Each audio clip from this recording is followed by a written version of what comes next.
Hello and welcome to Overtime Hockey Talk. We will be jumping into everything Four Nations. We're going to compare Four Nations to an all-star weekend. Uh, the results might surprise you as to maybe some of our opinions about both these tournaments. Now, it is hard to say. The Four Nations tournament has not happened yet, but going into it, how are we feeling in comparison to an all-star weekend? Let's chat about it because I think it's a worthy conversation. As well, the NHL has now taken its official break. There are no more games, and now we are going to dive into some of just looking back. This is a typical, it would be what would be an all-star weekend. We're about 55-ish games into the season, and we've now gotten a pretty good look at what all these teams are. I think we've got a really good idea, barring maybe a couple. I think we can toss Justin's Detroit Red Wings in there because we've had a small sample size. Now, Todd McClellan has done a phenomenal job with the Red Wings, but a small sample size nonetheless. The pressure's on now, right? There's a lot of teams that can play really well when their teams are just, they're so far out of it that it almost doesn't matter. So here they come running in, playing loosey goose hockey, and they get a new coach, so everything feels good, and they start to pull themselves out of the weeds. Now, at this Four Nations break, of course, they sit 5 games, 61 points. They are in that last wild card spot. And I think for Red Wings fans, forget the rest of the season. If you told me, if I'm a Red Wings fan, you tell me, hey, at the All-Star break, at the Four Nations break, you are going to be in a playoff spot. I'm a Red Wings fan. I don't even care what playoff spot I'm in. I don't care how narrow the edge is to being out of the playoffs. I'm in the playoffs. I'm pumped up because you've got a legitimate chance. You have to think that Yzerman is looking at this going, we're going to have to make some moves. We're going to have to do some things at the deadline. That we can't let this be a let's just walk in here with the team that we have type of deadline. It's time to spend some of the assets that you've acquired. Now, does that mean that you're going to go out and spend your first round pick? Not necessarily. But I think you reward this team for what they've been able to do since bringing in Todd McClellan. And Yzerman's got to be feeling pretty good too. Hey, your coaching situation didn't work out, but you bring in Todd McClellan. He's maybe more the type of guy that you wanted to get anyways, and things are going swimmingly right now. They do enter the break losing one, but they're 7-2-1 in their last 10, playing fantastic. And at least Patty Kane got back on the board in that final game. He hadn't scored in several games, and he had some injuries. So I think he's one of those guys you want to get going because during some of those streaks, he was really important for the Red Wings. Now, let's take a look at the rest of the Eastern Conference while we wait for Justin. Once Justin runs in here, we will to also talk about the Four Nations coming up. Until then, I want to look at the other playoff race happening in the Metropolitan Division because you've got the Washington Capitals who are just running away with it. They 6-1-3 in their last 10, a 56 plus goal differential, which if you remember from last year, they were a minus goal differential and snuck into the playoffs. So quite the turnaround this year, getting that from goaltending and scoring from other places, younger players playing much better. And Pierre-Luc Dubois has been a revelation for this team. I think there's been a lot less drama. Surprisingly, you bring in Pierre-Luc Dubois and you get less drama. Go figure.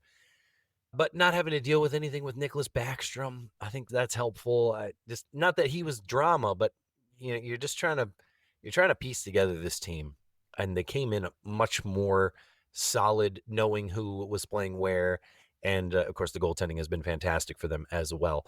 Now you talk about that race; it really is coming down to Carolina, New Jersey, and between those two teams, I don't think anybody's going to catch Washington.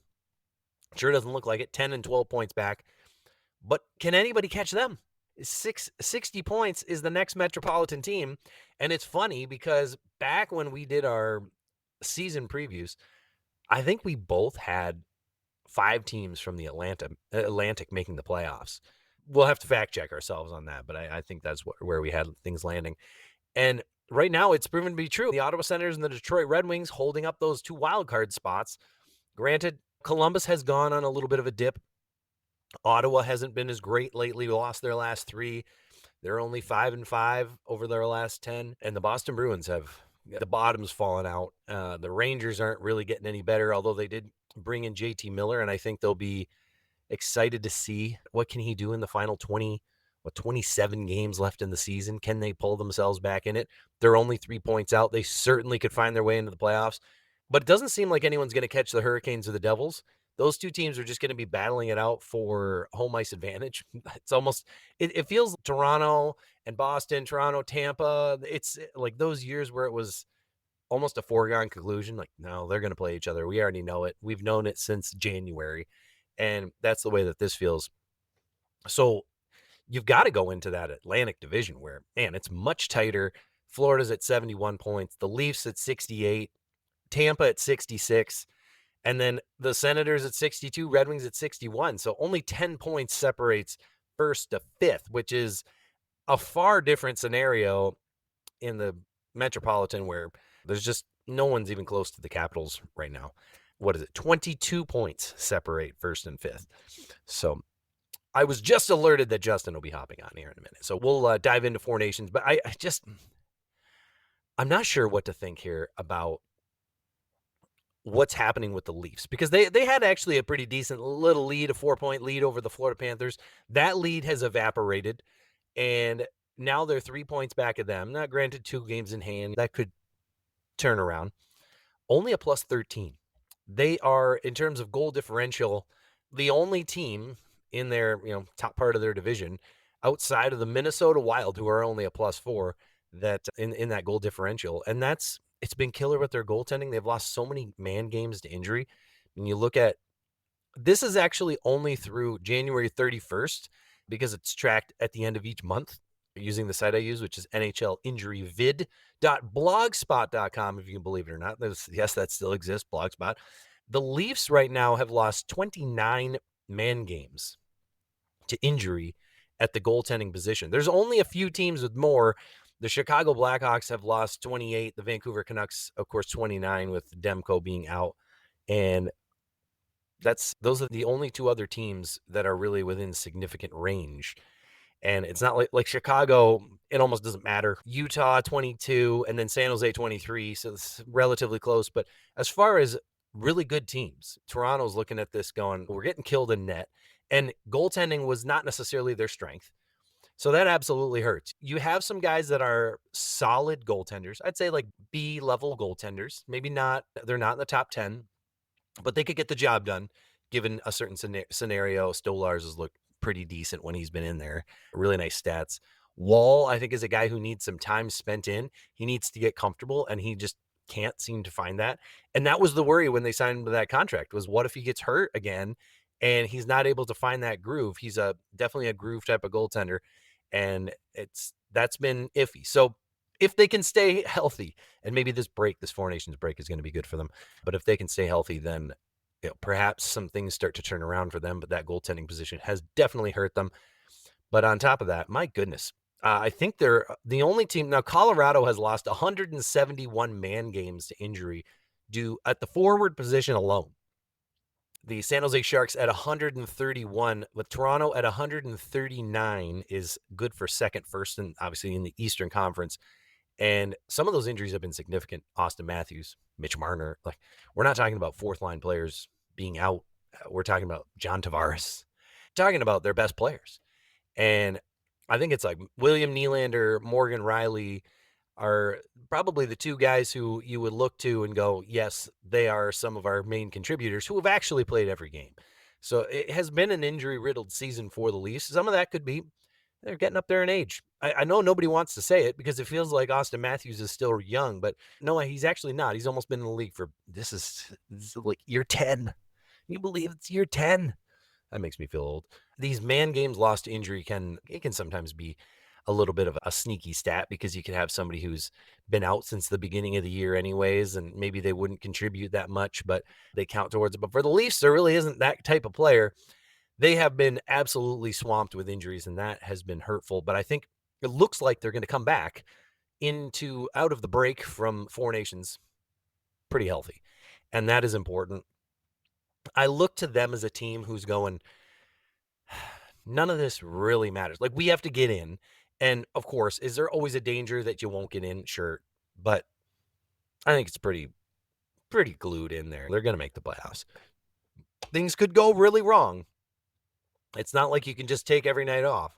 But I think of Tampa Bay. Well, there was a few of the years where the Tampa Bay Lightning was just like they were uninterested in the regular season, and that has really come out in some of these games because the Leafs just aren't scoring the way that they used to. I think they are playing a more defensive game, and I think Craig Berube is not worried the fact that they're maybe not scoring in every game. I think he's more worried about how they're playing.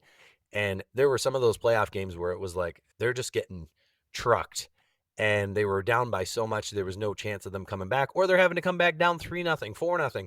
And it just wasn't happening. And I think he's going, I'd rather put us in this situation where we can play and dig. And even if we lose in the regular season, it doesn't matter. It's going to pay off come playoff time. I think that is likely what he's doing. Now, I will say that it looked like the Leafs were going to take this division. Now it's definitely unsure. The Florida Panthers have been on a roll, 7-3 in their last 10. The Tampa Bay Lightning have won their last 4 games going into the Four Nations break, and they look fantastic.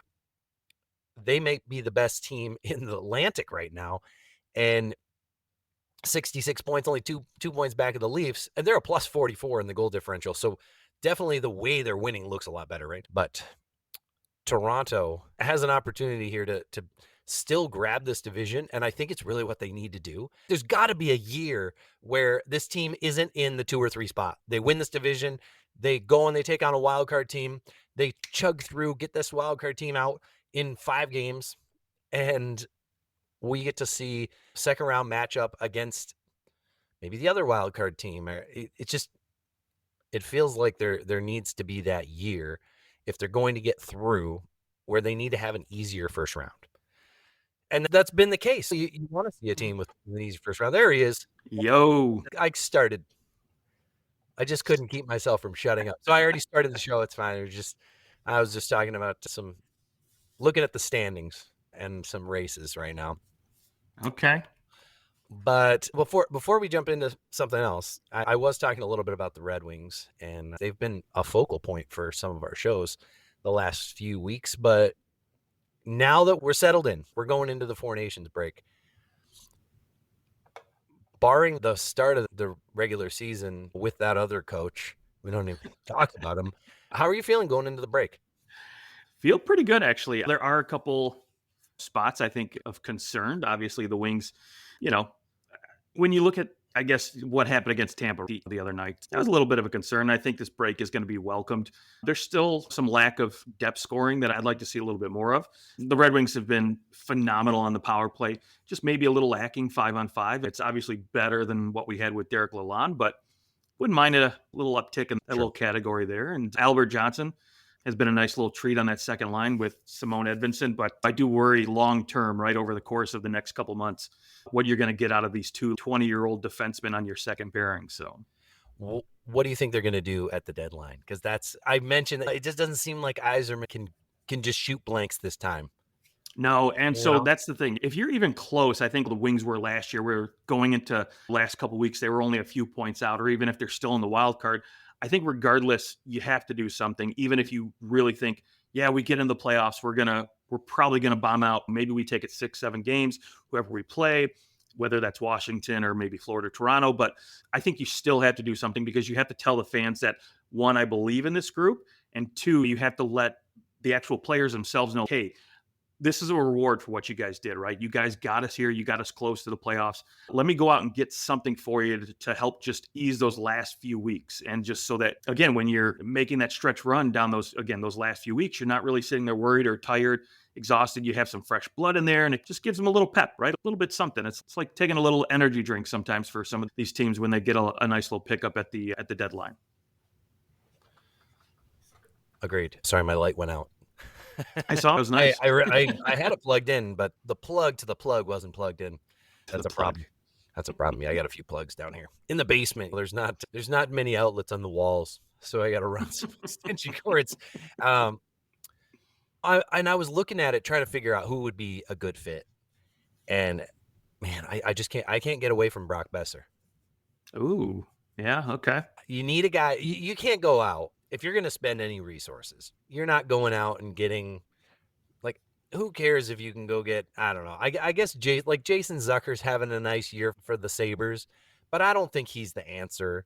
I don't think going and getting a Ryan Donato is gonna be enough of a shakeup. Like, yeah, sure, would those be nice little pieces to add to depth scoring? Absolutely.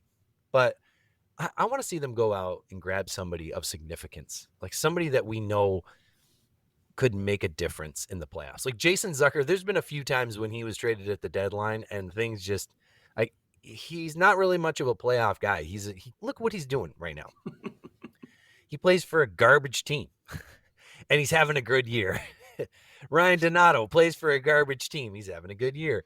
I don't know if it's always that you want to have those type of guys come in at the deadline. Like it's been so long since either one of those guys played in a real desperate type of game. I just and when they did in the past, at least when Zucker did, I like for the Penguins, he was just useless.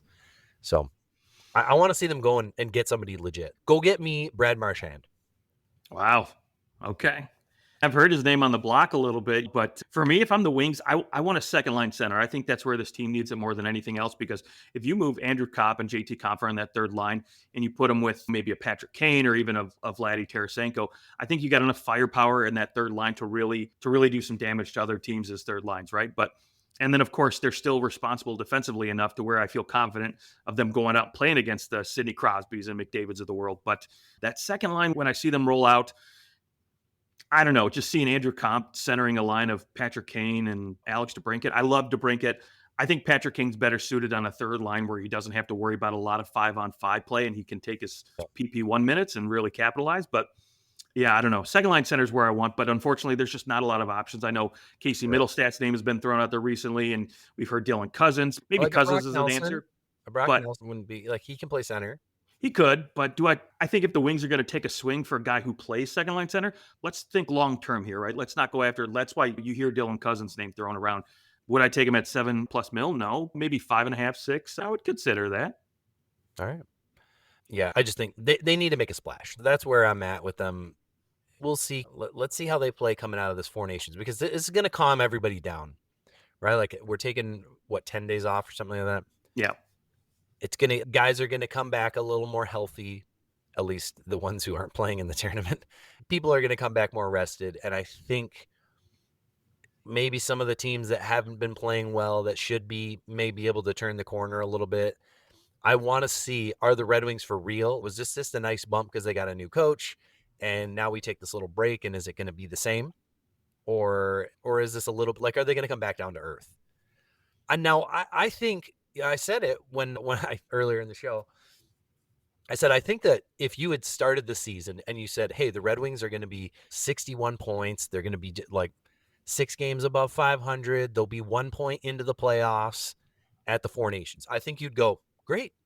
That's about where I saw them. They're tracking right where they should be." Now, it took them a little while to get there.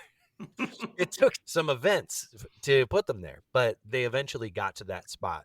So they're really tracking where I think they should be.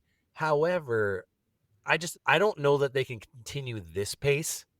No, that they've been on. So for the final 27 games, I'm looking for like 15 wins, which would be another 30 points. And then maybe you'll lose a few of those in overtime. That puts you at 94, 95 points maybe. And I think that's probably good enough to get in. Last year, it was 91 points is what got in. The Red Wings had 91 points last year. It would only be a slight improvement. It's funny because really they're tracking almost exactly the same as they were last year. Right around 91. Is that unfair? Last 27 games, you win about 15 of them. It's not out of the realm of possibilities, right? And I think ideally, I would like to see the Wings go 6-3-1 over the next 10, and then again repeat that kind of. So yeah, that tracks right about 15 wins. So if they can continue, they're obviously not going to continue the pace they had, but if they can continue some sort of pace close to 6-3-1 or maybe even 5-3-2, something like that, I think they've got a good shot of getting in. Do I have a lot of faith in Ottawa, Columbus, or the Bruins?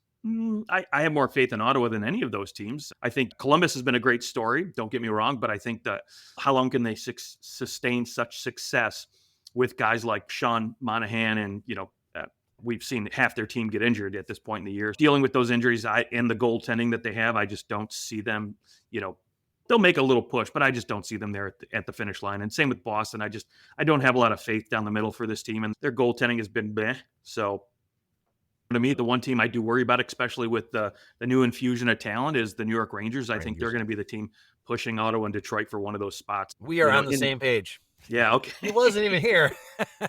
And I said, man, if I'm looking at the Senators and the Red Wings, I see the Rangers on their tails. It's going to be tough for both those teams to get in. But in general, that Atlantic division is it's tight competition. Yeah, you're not kidding. I wish there was a little more. It was a little tighter in the Metro. Like the Metro is just like a foregone conclusion. It's like, all right, who's gonna have home ice, Carolina or New Jersey, and then it's the Capitals. This is it's over. Like it's almost like it was remember when it was like Toronto and Tampa, and it was middle of December, and we're like, sure, looks like they're gonna play each other, and they did. It was like that the whole time. Neither one of them switched out, and they flip flopped every now and then. But it almost looks like that may be the case again. We will see. Okay, I think we should get into some Four Nations.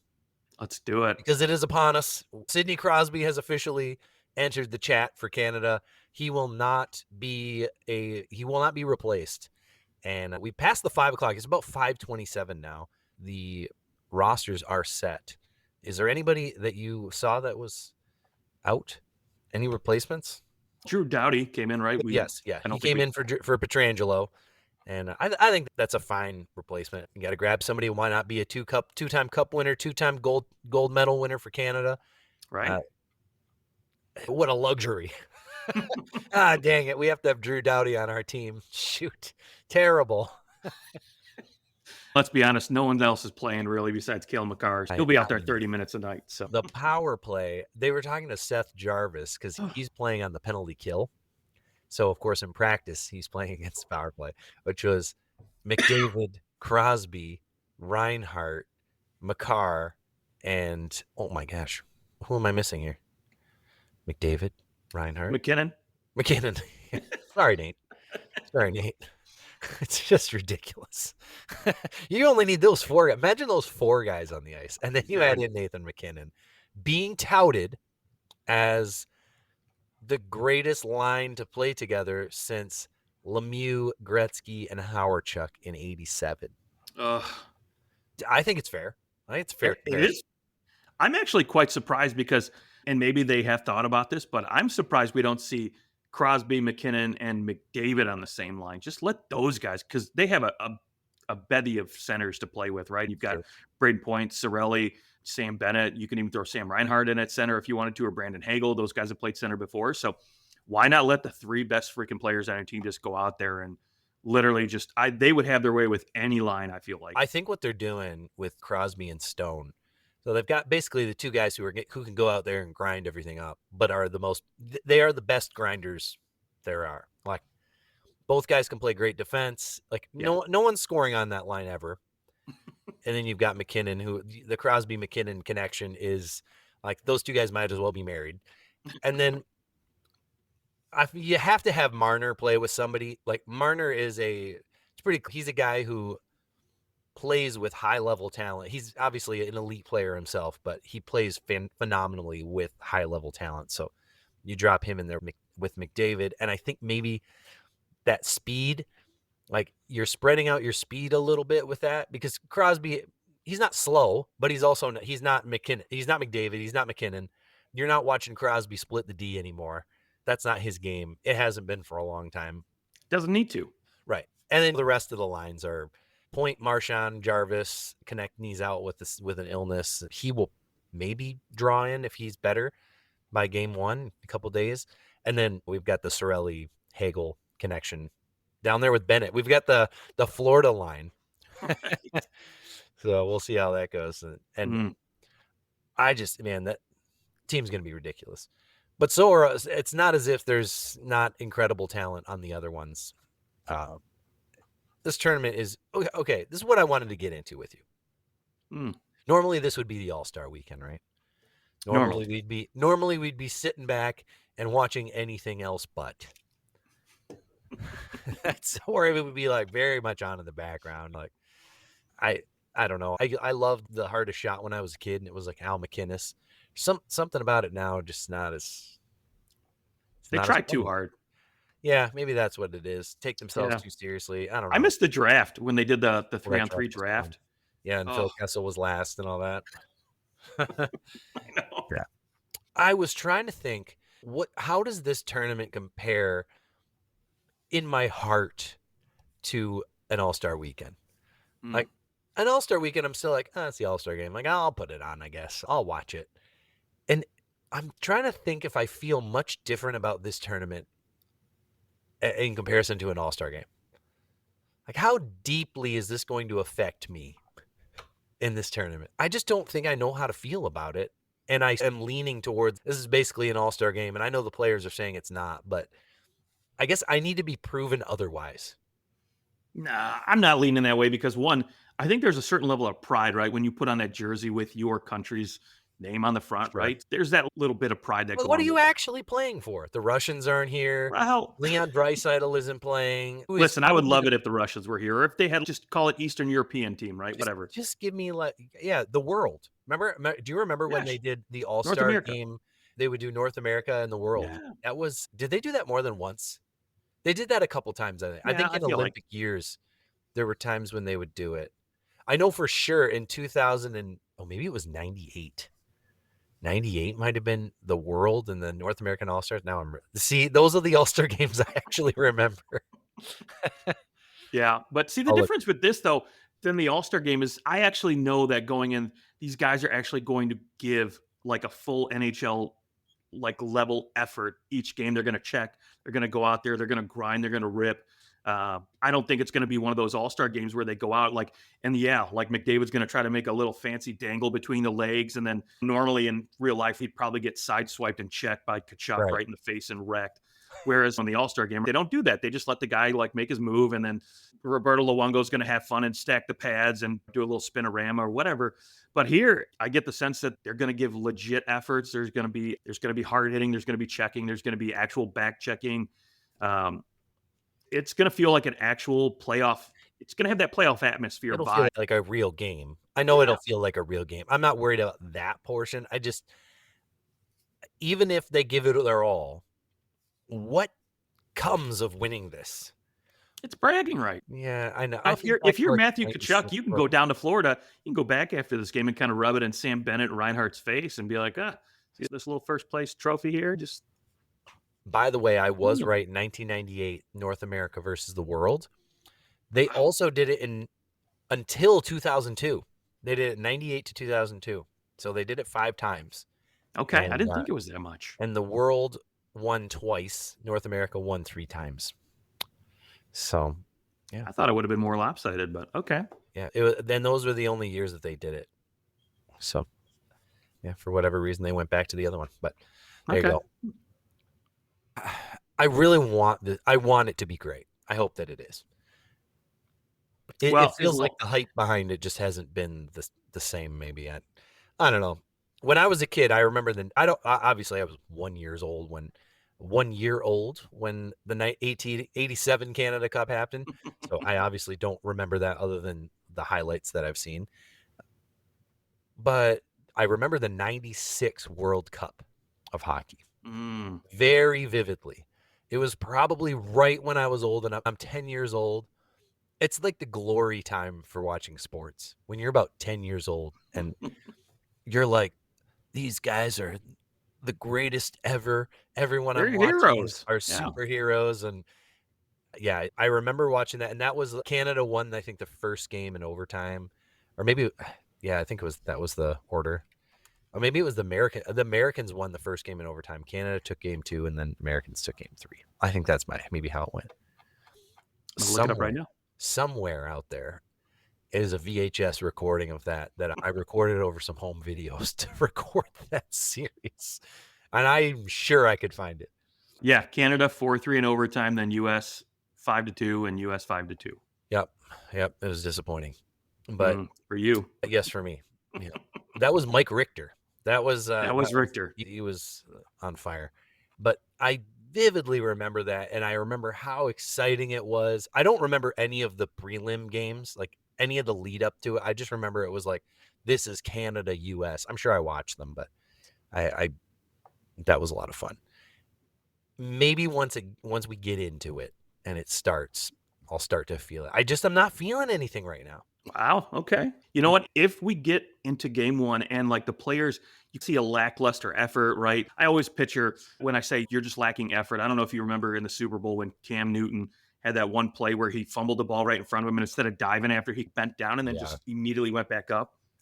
Yep. So if I see a little bit of that from some of these players where it's just, yeah, you could have maybe dove to make that poke check, or you could have went through with the body and made that hit, then that moves you up a little bit. I don't think it's going to be like that, I because don't think there so are either. going to be way too many guys who will give you all the crap in the world if you do that.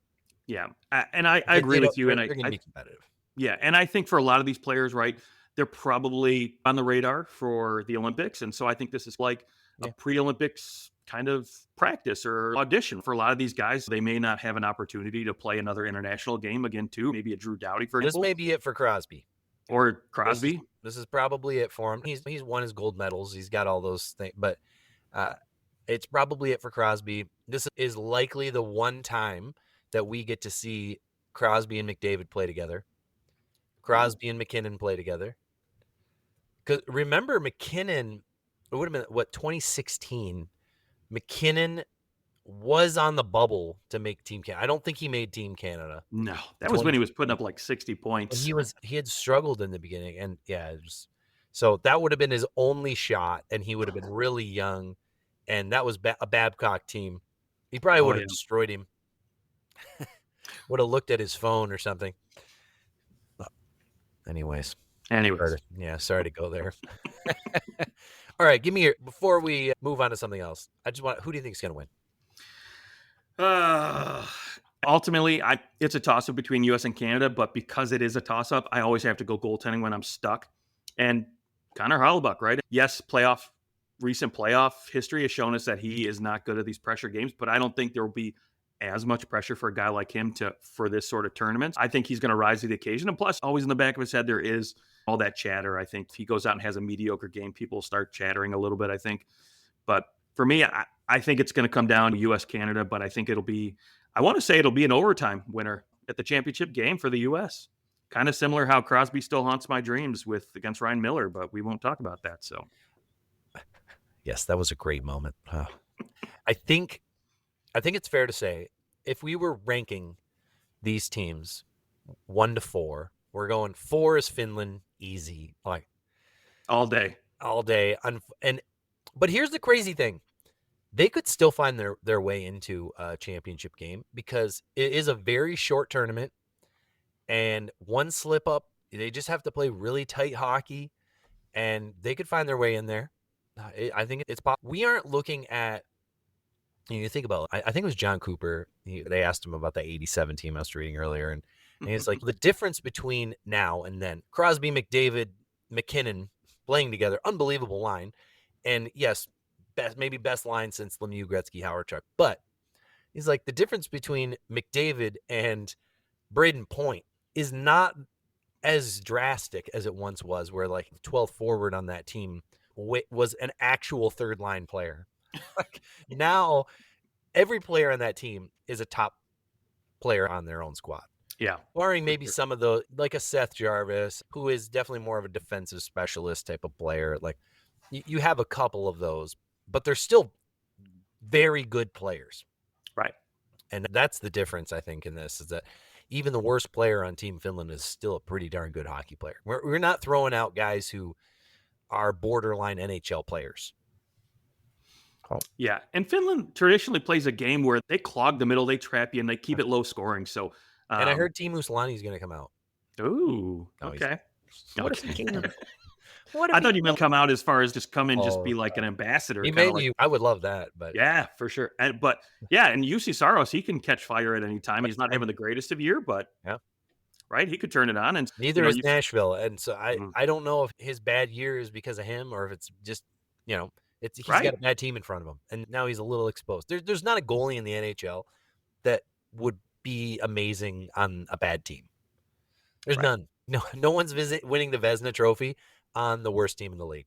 Right. Never. Can't Exactly. do it. It's impossible. But yeah, if they can keep scores low and keep Yep. games tight, they could easily, like you said, on a short tournament like this, they could easily surprise some people. But yeah, I think when you're just looking at things on paper, that defense alone just says, okay, that's the fourth place team right there. And I think it's likely we've got Sweden is probably your third, and then Mhm. coin flip between the US and Canada. I think a lot of people have, I think more people have the US over Canada. And a lot of that is because of the goaltending of Canada is probably the weakest in the tournament. Yeah, But their forward group is just the strongest. and their defense is phenomenal too. So it's going to be good. I'm really torn as to who to cheer for now. Like the last time I really cared, 2016, I actually just became an American. So I was like, I'll cheer for Canada. That's my team. But now 10 years in, I'm like, I don't really have anything. I don't have any Canadian like diehard left in me. So like I'm American. I don't know who to cheer for though. So I'll just cheer for both teams against Finland and Sweden. Just probably what I would do anyways. Yeah. And then we'll be hard not to cheer for Matthews a little bit, to be honest. I'm going to cheer harder for Matthews because he committed to us for 5 more years. I knew that was going to happen. Marner is. Here's what I'm worried. Marner's going to go, oh, I could go play with one of these guys. Or McDavid's going to be like, ooh, and maybe that's the conspiracy. Marner and McDavid are playing together. John Cooper would be like, oh, son of a bitch. No, don't bring him into the division. Oh, shit. Can you imagine? There we go. We'll just replace Tavares with McDavid. There we go. Tavares can play fourth line center somewhere. Okay. Anything you want to hit on? I know we've already talked about the Red Wings. We've talked about Four Nations. The only other thing really that was on my mind, I know we talked about it a little bit in our last show, but I guess 8 or 9 games into it now at this point, how are you feeling about Mikko Rantanen in Carolina? Are you worried at all? Because I've also heard, and again, I'm not saying where I heard this or how valid it actually is, but that Carolina is actually giving consideration to flipping Mikko Rantanen.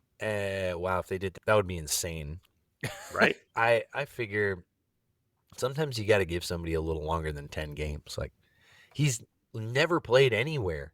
He also now that all the info has come out about that trade, he had no idea he was going to get traded. Right? He figured they could work something out, and then they just dealt him. Like, I got to think there's a lot of people that are probably pissed off. And I can't blame him for going into Carolina and being a little shell-shocked. Now, he's not putting up points. I wouldn't say that he's played horribly. He just isn't playing like the guy that we're used to. But going into a new system, you're playing for a much more hard ass of a coach from Bednar to Brindamore. Yeah. It sounds like a good book title. From Bednar to Brindamore. Sounds like a Harry Potter book. Yes. But I don't think they'll deal him again. I don't see that happening. That would be a very strange, like your culture can't handle bringing in a really good player. Like at this point, you need to be like that guy should be pampered and an assistant, not in like a girly way, but just like he needs to be taken care of because his world just got flipped upside down. And you expect the first 6 games that the guy plays for you that he's just going to be like, oh, that's cool. I'll just go balls to the walls for you. Like he was going all out for the team that he loved and like the players he loved. And now he's on a team of guys that he doesn't really probably know. So I don't blame him. You have to have some ability to step back and go, let's just let him figure this out. Let's give him all the rope he needs. And maybe he's getting that. Maybe he's not. I have no idea what's actually happening in the locker room, but this can't be easy for someone who was ready to sign an 8-year deal there. And then they flipped him. Yeah. That was weird. Like when I saw he got dealt, I remember we talked about it and it was like, okay, he obviously wants more money than they're willing to give him. So they dealt him. And then it comes out that like they're in the middle of negotiations and he's willing to take a solid pay cut, which like, do you expect him to sign for? And he even said he would take less than McKinnon. Didn't he? I don't know if he said that, but no, he just wanted the same percentage that Panarin got. Yeah. I which is heard something like that. pretty darn reasonable. But they obviously didn't feel that way, and they dealt. And he also said, "I'm willing to take a pay cut to stay here," which to me says he was probably willing to take less than what Panarin, the percentage that Panarin got. I don't know. It seems funny to me that they did it, and maybe it works out. Maybe it doesn't. It seems like they didn't even try to negotiate, right? They just pulled Yeah, the trigger just yeah. prematurely. It seemed a little spazzy. A little bit. So I'm willing to give him a benefit of the doubt, and we'll see. I think this Four Nations break will be a good opportunity for everyone involved to just take a breath. He's on a line with Sebastian Aho right now, so He is indeed, and that is cool. Like maybe that'll yeah. be their ability to bond here over country, and then go back and go, okay, I have a friend. Like there is something, even at the level that I've played at hockey wise, there's just something about playing with people that you like. When you're with people you don't know, like I've been on lots of teams where like you get invited out and you go play and it's okay, that was fine. But then when you're playing with people you like and you're friends with, it's just so much more fun. It's like, I gotta imagine you're on a team for 10 years and everybody, and not only all the people on the team, all the staff, everyone that you pass every day and you say hi Yeah. to and you build relationships with, and then you don't want to leave and poof, you're gone. And not only, hey, I'm going from the Rangers to the Islanders or something. You went from Colorado all the way to Carolina. Now you're playing all different teams too on a regular basis. You're playing in a lot of different spots. No one can blame him. No one. All right. And anyone who's making a rumor that they're looking to trade him again, if the Carolina Hurricanes trade him again, their organization's a joke. And I don't think that their organization's a joke, so I don't think they'll trade him. Yeah, I don't either, and I don't think even if you were considering trading him, you're not getting anything close to that value back anyways. Yeah, if you're like, oh, actually, we changed our mind, people are gonna be like, what happened down there? Did he tear something? Are you? Yeah. And then there's the JT Miller trade, of course. Oh yeah. And where do you think that trade's actually going to take the Rangers? Like now that we're enough to get in the playoffs, seeing him play there a little bit.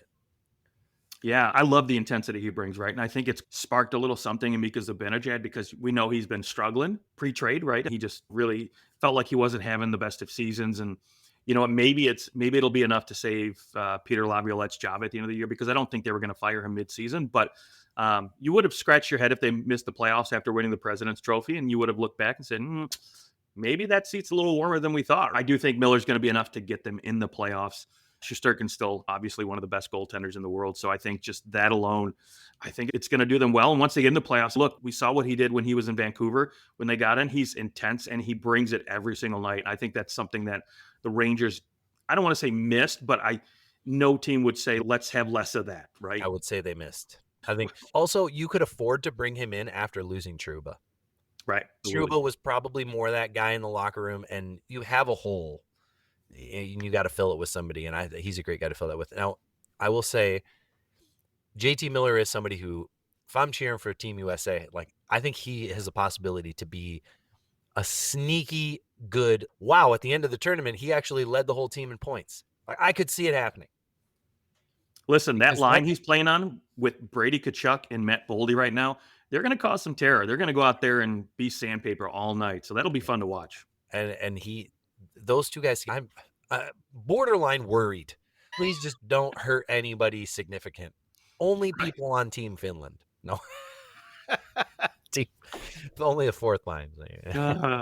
Maybe anybody on Tampa, Florida, or Ottawa. Hey, if you ask me right now, I would still pick Toronto like I did preseason and finish first in this division. So yeah, if they've got a couple games in hand, I think this tournament is going to be good for them, because they've got some players who are absolutely in it and very important pieces of their team. I think it's going to be really fun for them, and I hope it gives them that push. I was looking at them, and I'm thinking of them, the 2019-20 Tampa Bay Lightning, where they were just, let's just get into the playoffs. Like, we know what we are. Now, the Leafs haven't exactly been superstars in the playoffs in terms of winning rounds, but the Leafs know, like, we're a playoff team. We're going to get in the playoffs. So we don't care who we play. Let's just get in and let's go. The problem is I think they really need to get into that first spot. That getting that first spot in that division is maybe the most important thing, because the difference between playing, let's say, Ottawa or Detroit compared to playing Tampa, I, I'm t- I But what if think you got to play the Rangers first round, right? that's true. You could have to play the Rangers the first round. That's entirely possible. But I think the Leafs would do really well against the Rangers, is they're slow. Okay. Yeah, JT Miller's got some wheels, but yeah, he's not super fleet of foot. No, So I don't know. no. Everyone can win. Anyone can beat anyone, and that's the scary thing, right? But I think I'm not scared of Detroit. I'm not scared of Ottawa. There's definitely pieces on Tampa. Like, Vasilevsky terrifies me, and if he doesn't terrify you, then you haven't been watching the last 7 years, 8 years of his career. I don't want to play Florida at all. No one wants to play. I think your shot at getting out of that division is to win that division and hope that the wild card team can beat the other top team so that you can squeeze in there. Oh no, You it's want just Florida all a and Tampa to bracket. beat each other up Yeah, is it's what just you a want. bracket. Yeah, exactly. Yeah. So it's, in some ways it doesn't matter, but I think what's the one thing they haven't been able to do? It's that. Go win the division and push through that way. So that's probably what they have to do. We'll see if they can. I was saying they've lost more man games than almost any team in the league. I think it's like their third. San Jose is the top one. Colorado's lost a ton, and then it's the Leafs. Okay, wow. And the Leafs have lost more man games to goaltender loss than any team but Chicago, which Chicago doesn't care. Chicago's thrilled about it, actually. They would love to finish last again and have a top 5 pick and continue building that, so they don't care. Neither does San Jose on the injury front. So really, it's Colorado and Toronto have both had this like a very injury-filled season. Granted, Colorado, Nichushkin is included in that list. So yeah, he misses a bunch of games, but you knew that going in, and it wasn't really to injury. It's not like their plans were ruined because of it. You knew he was going to be out at the start of the season. Yeah. Any final thoughts? Anything left? Oh, just a simple yes or no question. Are the Toronto Maple Leafs going to add, like when I say a big piece, easily could play in that top 6, like we're talking, $5 million plus player. Do they add somebody like that at the deadline? There's, like I said before, a Brock Besser is a player to me that is the type of player that you'd love to bring in. It would be fun. It would be mind numbing if they went out and said, let's go get Brad Marchand. Like, we can't beat this guy. Let's just see what happens if he's on our team. Honestly. Oh, that could happen. I don't know that they would ever make that move, but it would be interesting. You've got Marner playing on a team with them right now, and maybe he goes to him and he's, bro, like, we could use a guy like you. And Berube would love him. Yeah, he would. He would. So I feel like he would be a good fit for their current iteration of this team. What kind of guy do they need? They could use a Brad Marchand. I don't think you could ever have enough of those guys in the playoffs. Now, is he going to be a top 6 guy? Probably not. He'll be a third-line winger, maybe. But. Yeah, but he could play up there. He could, when you have injuries, it's not like you're going, oh, darn it, we have to have Marchand on our second line. You dangle a guy like Nick Robertson and some picks out there. And hey, I mean, he's been on the rumor block for the last 2 years, so be about time. I'm trying to think who else would really tickle me if the Leafs got him. Man, I would say if the Red Wings had been out of it, that like a Patrick Kane would be really interesting to Toronto. I know that it had been floated there as a possibility when he got traded to the Rangers. There was that Matthews connection, and I think that would be interesting. Brock Nelson, I think, would be also another good fit for Toronto. He could come in there and provide a little bit of sandpaper, plays that good defensive style game that Berube likes. And those are the UFA guys that I see that would be interesting to bring in. I sure would love to go out and grab a superstar player for nothing, or go grab like an Ivan Provorov or something from Columbus if they decide to not go forward. I think as like you can see some obvious holes in the Leafs forward group. Like they could go out and the Leafs could add someone like Donato, and he would help to stabilize the bottom six a little bit. They could go out and grab a Nelson, and he would stabilize the bottom six a little bit. But who do you really need? You probably need a top 4 defenseman. Yeah. I've also heard, what was it, Barstool Sports? I thought they were talking about, Riley there possibly getting moved because he hasn't looked like he's fitted in the best, right? Yeah, he's not looked good. I wonder if that's a Berube thing. But right. I don't know.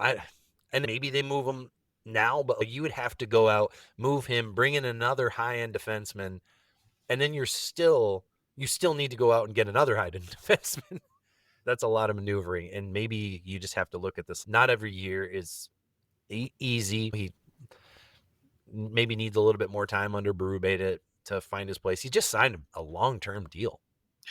Not going to be easy to move him right now. Like, you're selling incredibly low, and I think you got to be able to let him figure it out. I know 50 games feels like a lot, but it's only been 50 games out of compared to the 500 that he played under Sheldon Keefe, 400 something. I think we can put up with this right now. And as long as we come to playoff time and he's there, if he plays like he did last year in the playoffs, especially the year before in the playoffs, like against the Tampa Bay Lightning that year, he was fantastic. So I think you probably got to ride what you have there and add rather than subtract. Maybe if you add, you can change defense partners. That could also be a solution. Okay. I like it. But yeah. Okay. I'm excited to watch this tournament, but I'm really trying to keep myself like, this isn't going to be good. So that if it is good, I'll be like, oh, that was way better than I thought. But if it's not, I can be like, see, I knew it. So it's the skeptic in me. But I will try. I'm sure that once I sit down and actually watch, the 10-year-old will come out in me again that was watching the 96 World Cup. You still got that Canadian Crosby jersey? Put that bad boy on. I do. No, I don't have a Crosby one. I actually have a Iginla one. Oh, okay. I think it's my dad that has a Crosby one. I actually have the jersey from the 98 Olympics. Okay. It doesn't have a player on the back. It's just a blank jersey. I have that one, and then I have an Iginla Canada one. So I'll be flipping between those two. I've got my Matthews Leafs jersey. I'll put that one on. And I'm okay with that. I don't think I have any other. I've got Sedin. I've got a Lemieux jersey and a few others, but I'm gonna throw my Mighty Ducks jersey on and call it good. There you go. You can always put on a Mighty Ducks jersey. Is it the Mighty Ducks is it like an Anaheim one, or is it? Yeah, it's the old purple and teal one. Yeah. Oh, okay. Yeah. Nice. Old I didn't CCM. know if it was like the movie one. God, no. Movie Mighty Ducks, the all green. Oh, the D5. Oh, yes. That was horrible. Yes. All right. Well, that's our show. Follow or subscribe to the show wherever it is that you're listening to this. And if you're watching on YouTube, give us a like, subscribe, all the good things. And we will talk to you during the Four Nations tournament. Give a little check in and see how things are going. There you go. Talk to you soon.